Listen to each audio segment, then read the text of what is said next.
Will comes face to face with his father. Vivian chooses to move forward with working with Reed. And Uncle Phil has to figure out what's next for him now that all of his priorities have changed. What's good, y'all? It's your good sis Erica Vane coming to you right here on Erica Vane TV with another Bel Air video. In this video, I am breaking down the season finale, episode 10 from season 1. But this will not be my last Bel Air video. This is just going to be one of a few. I will continue over the next few weeks to revisit the series, specifically talk about characters, keep some of these conversations going because we have been given such a beautiful series with so much nuance, complexity, and bomb, beautiful Black characters on screen that we could continue to talk about it even if we're not getting new episodes. I also would love to do a rewatch session with y'all and bring my rewatches back. So let me know in the comment section down below what day would be a really great day in your opinion to do a rewatch so that we can get the timing together and we can all hop on to a Zoom as well as maybe into Rave or Teleparty and watch the series again but together. I cannot wait for you all to join me, as well as I cannot wait to reconnect with my amazing subbies because we have not done a rewatch in a while, and those are always an amazing time. Also, I would like to take a second to note that one, this episode is pretty heavy, and my tone is a little different this go round because in addition to the weight of this episode and all the emotions that we saw, I actually am grieving a loss. A friend of mine passed yesterday and I'm still trying to process that and feeling my feelings and trying not to, repress that feeling. So I am a little bit down, but I'm very happy to be making this video and to be watching Bel Air and to continue the connection with you all. So if you notice that I am not as bubbly or as poppin', just know that it's a mixture between the episode content as well as personal life things. And I would love to take a second and do a moment of silence in honor of my friend AJ Crimson. You are a phenomenal force, a large love, a beautiful spirit, an amazing talent. You will truly be missed. Okay, thank y'all for allowing me that moment to honor my friend in that way. And without further ado, let's get into talking about episode 10. So the episode opens on the governor's reception, which is honoring Vivian Banks for her Neiman Artistic Fellowship opportunity that she has accepted. We saw at the end of last week's episode after Phillip decided to step out of the DA race. He wanted to throw all his support behind his family and for Vivian taking this opportunity, and she does. And we honestly get thrust into what her life, or like a preview of what her life is going to look like moving forward. It's so dope to see, honestly. The whole family is working the room while Vivian is connecting with colleagues, friends, art supporters. Her art is on display and it's so beautiful to see. And I really enjoyed the scene. I love that how they actually started the episode with this scene because it really set the tone. Not only are we getting an understanding of what Vivian is about to embark upon, and while she is being celebrated and praised in this moment, she also was very candid with the friend about her insecurities around it. We also get updated on where Reed is and how he fits into this whole thing and what, like a little tidbit about what's happening with them, but we're going to talk about more on that later. And we really just get a solid grasp of like where Vivian is, right? But then also we are able to check in with Phillip, and like for this to be one of the first major things that literally we're thrusting Vivian into the spotlight for and we're taking a back seat to, it's really interesting to watch how Phillip moves and watch how he watches her and watch how he responds as people ask him like, yo, what is next? We know that you're super ambitious and you're not going to be DA, but you got to have something else cooking. And when he responds to his line brothers, the Reverend and his other line brother, he don't know what's next. It's interesting and you can see it's a little bit uncomfortable. But for me watching this scene, I feel like he is settled in his decision. He doesn't look uncomfortable to the point where he doesn't actually want to do it or feels like he's being dragged into this. It looks like he's like welcoming this discomfort and stepping outside of his comfort zone and truly enjoying basking in the glow, the light, the joy that is Vivian having her moment and reemerging into this art scene. In this scene, we also get a moment with Phil and Will. And I thought it was interesting. I was trying not to be too critical with Phillip's words because he told Will in this scene that he never regretted, the decision that he made. And I was just like, Can we go back to episode 2 and 3? Because you was ready to send his behind packing. You was going to Vivian like, yeah, this was a mistake. Yeah, this was a mistake. Like, while it ultimately turned out and you ultimately realized how much of a benefit and a blessing he has been to you as well as your family, and really helping y'all open yourselves up and see yourselves fully and lean a little bit more into your blackness, you definitely have regretted it at one point. However, it is good to see them connecting in this way. It really sets the stage for what we see later on, and it makes what happens later on even so much more visceral and just heart-wrenching.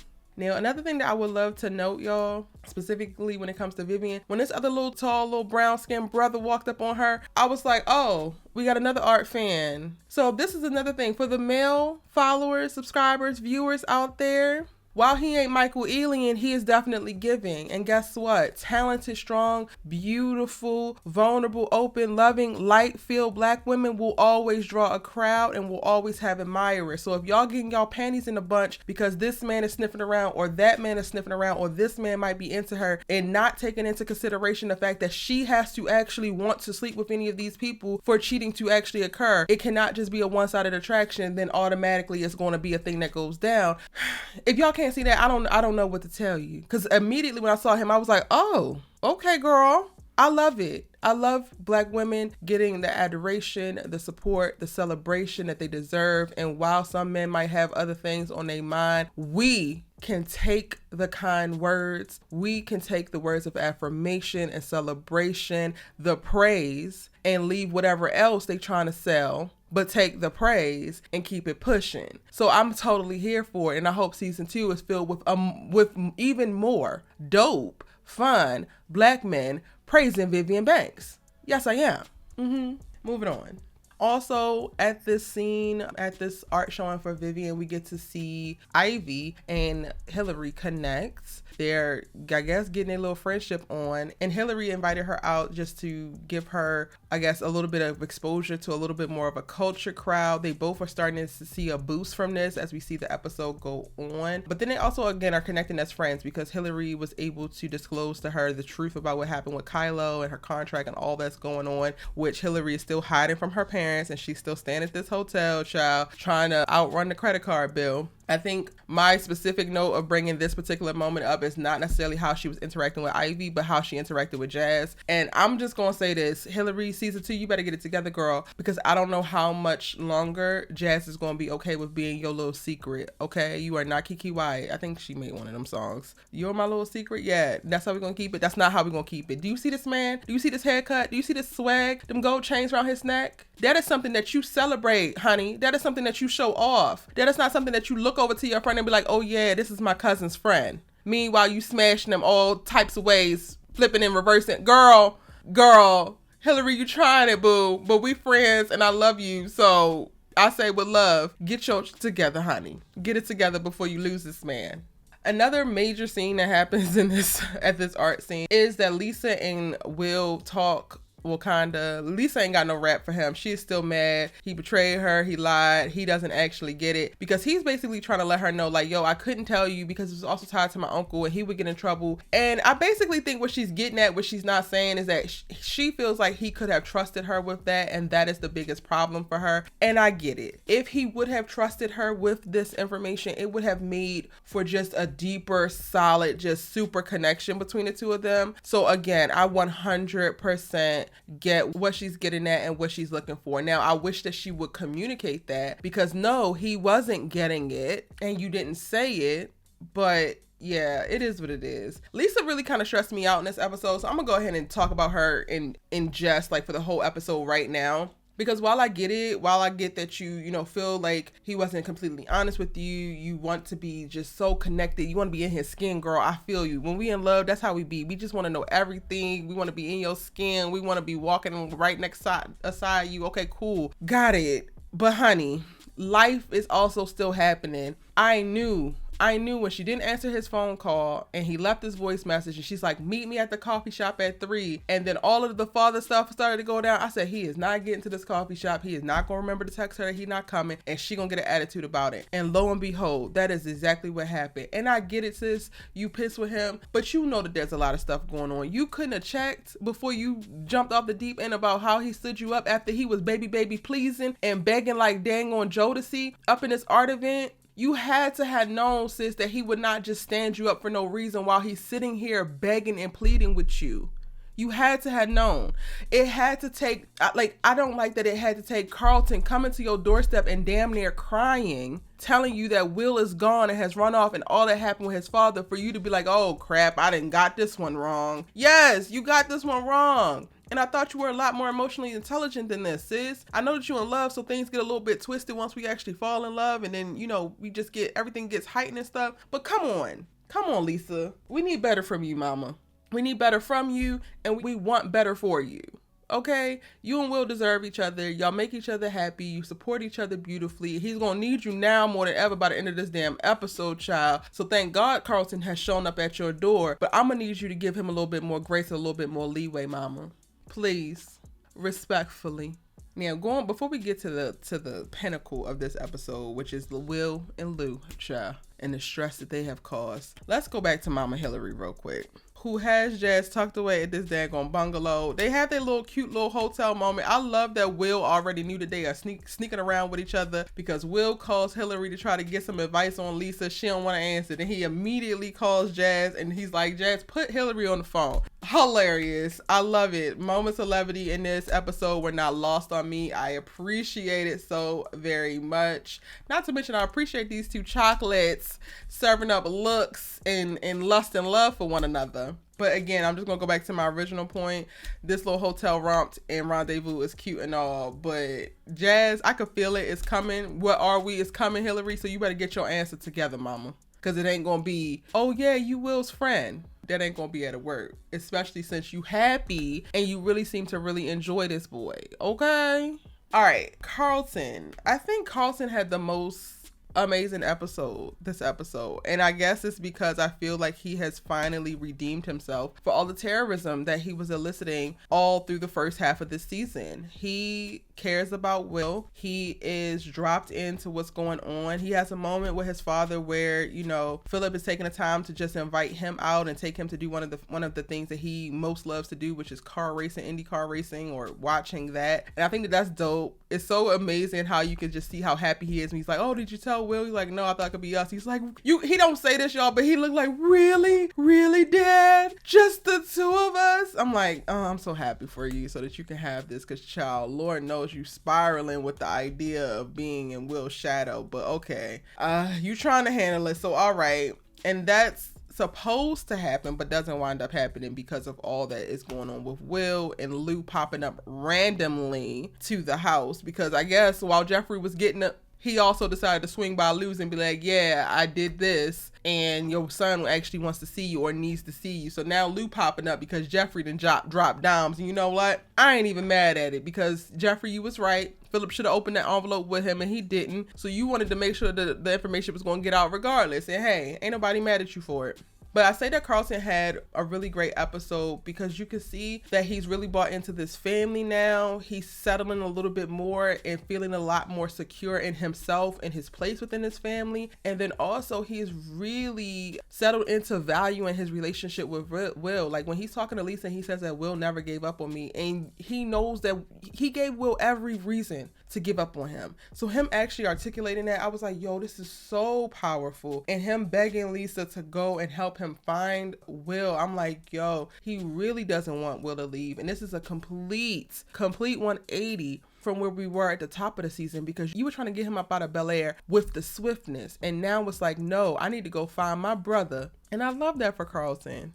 Also, before, we get there, he is the one who actually brings the envelope back to Will. He goes and finds it in Phillip's office. He opens it, he reads it, and then he lets Will know, yo, you need to look at this. Your father popped up, and he's the one who's actually passing along all the information. And while watching, I'm like, dang, Carlton, could we have handled this a little bit better? Could we have brought in some resources? Could we have called Lisa and y'all did it all together? But at the end of the day, he was there for Will. the band-aid needed to be ripped off, so I appreciate it.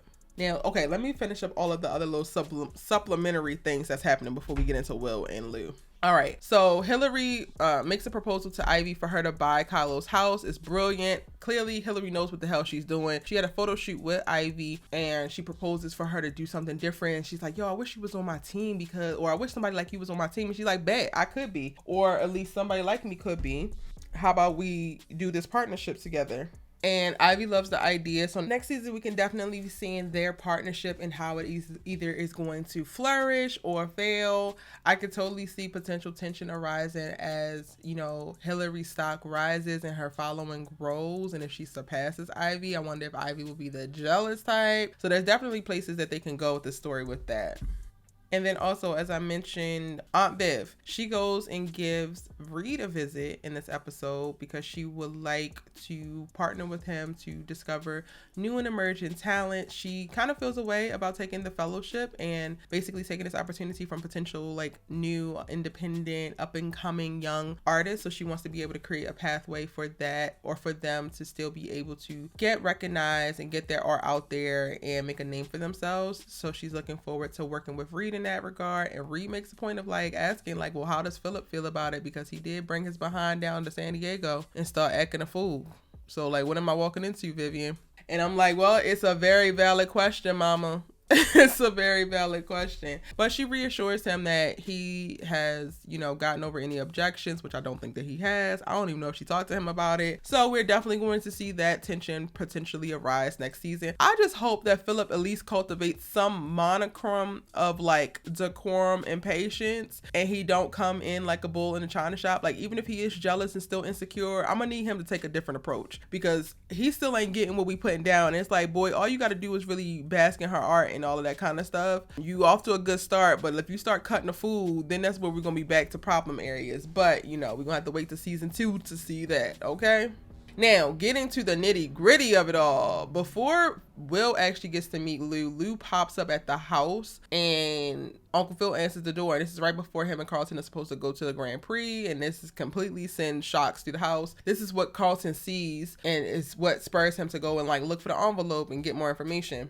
But Lou comes in, he has this moment with Phillip. Clearly there's still so much animosity there. What I will say, y'all, is I'm a little bit let down by what kept him away. He was just in prison, and I understood his reasoning. He's saying his reason why he, you know, kept his distance was because he didn't want Will to go through what he went through with his dad being in prison. But like, what's the real story on what happened? Because it's saying that he robbed and assaulted somebody. I feel like there's a little bit more there. Uncle Phil defines him as inconsistent and volatile, and we do get a moment of that because when he actually does meet Will and Will starts talking out the side of his neck, he decides to grab Will and try to choke him. It's like, boy, you don't take your hands off of Willard. Have you lost your damn mind? We will whoop your ass in here. I mean, yeah, he being a little disrespectful, but give him some grace. Put your hand around his neck. Don't make us have to put you down in this damn house. But even with that, y'all, I'm still looking and I'm just like, it's not enough there for y'all to be so daggone dramatic. He went to prison. Okay, how many black people have gone to prison? I don't know. Maybe it's just I have been exposed to it and grew up with it, so it's a little bit normalized for me.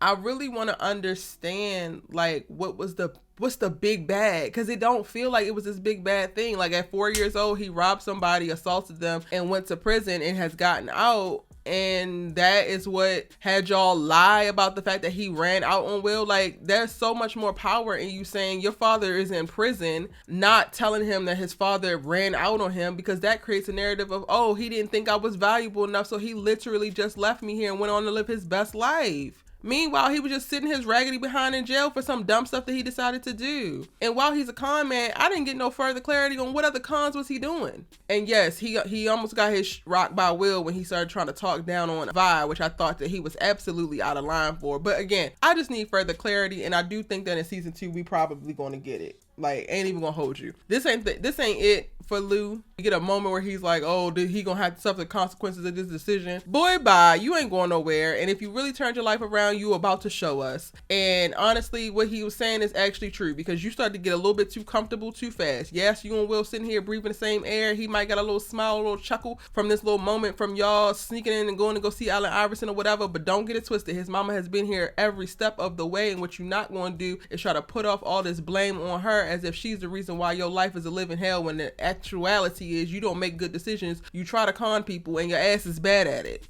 How about that? If you're a weak ass criminal, then just say that. Like, no need to bring the black woman into it. I'm just saying. I want to give LOU grace, y'all. I really do. I really wish that there was just something a little bit more intricate behind his story of why he has been away and why they have been acting like, oh no, LOU, he's just thou shalt not be named. It's like, he a crazy brother with a rap sheet. Okay. He can be managed. The same way, Vivian, you told him in that kitchen that you was not playing with him and that you will whoop his ass and throw him out this house expeditiously, is the same thing that y'all could have done 13 years ago and gave Will the damn truth in the process. So yes, I understand why Will is pissed with y'all. I don't understand why he ran off. I would have been giving their asses the silent treatment in a big Bel Air estate, because Will, where are you going, baby? Where you running to? You are in LA. Are you going to Jazz House? I'm praying that you're going to go to Jazz House, because you have nowhere else to go. You ain't like Hilary. They didn't give you a credit card. I mean, they probably would. But where you running to besides the top of this mountain and look over on LA? Like, are you about to try to run back to Philly? No, because you mad at your mama too. Where are you going? You still got unfinished business with Lisa. You still love her down, but you're still processing all of this. Like, you got a lot going on, sir. And the last thing that you need to do in this moment is be on the run. Okay? You need to have time to process your feelings, to feel what you feel, but sit your behind still, Will. Go on back to Bel Air, or go back to that pool house, very bare minimum. Tell them, y'all, I need some time. Don't talk to me. You know, you of the elite and the privileged now. You can do that.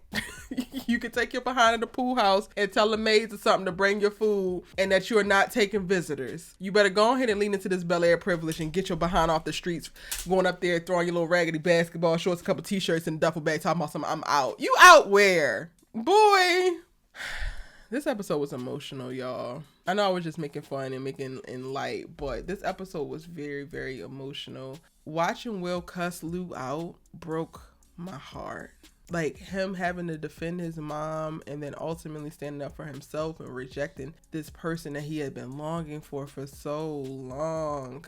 Shout out to Marlon Wayans, who's playing LOU in this series, because both of these men in this confrontation, they just brought it. In the eyes, in the lip quivers, in every single mannerism, you could just see the deep amount of pain, but love, the rage for Will, the guilt for LOU. This was such a powerful scene.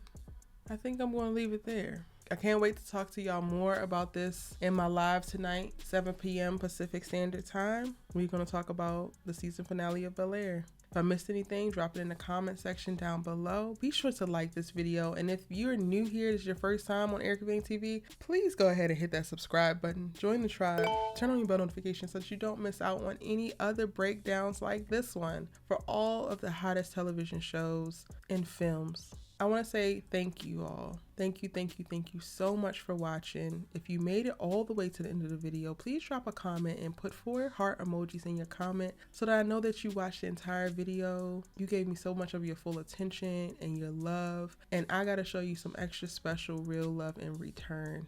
Thank you again, and I'll see you in the next one.